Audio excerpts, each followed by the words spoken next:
So I just got done installing the Fluval 207 filter on my Fluval Roma 125 tank. Just thought I'd do a quick video to show how I've done it, because I know other people might be interested and I couldn't find anywhere a way of really how to do it. So I already had my tank established and I put it quite close to the wall, so I was kind of knowing I wasn't going to get the pipes back there.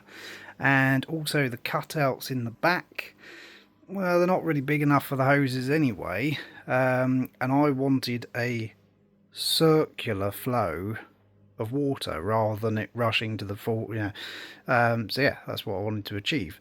So what I've done, get the light on, there it is, fits in the cabinet nicely. I thought I was going to have to cut out a bit of the shelf, but luckily I didn't. It clears and it doesn't rattle on the door either. And then drilled a couple of holes with a hole saw, like that. There's just about enough clearance up there.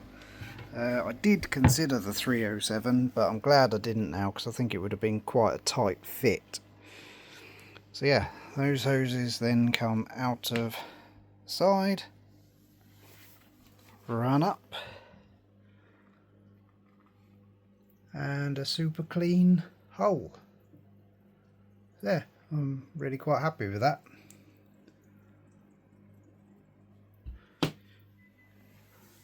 Cleans it up inside nicely, hidden my heater behind the pipes as well. Got my outflow under the water, don't like a lot of splashing, don't want too much surface agitation because I want the CO2 to stay in there as best as possible for the plants. Only thing I've got to deal with is the paint coming off my decoration, which I'm a bit annoyed about because it's only been in there for a month, so we'll see what we can do about that, and hoping that this plant at the back will grow up to fill this space. Yeah, overall pretty happy.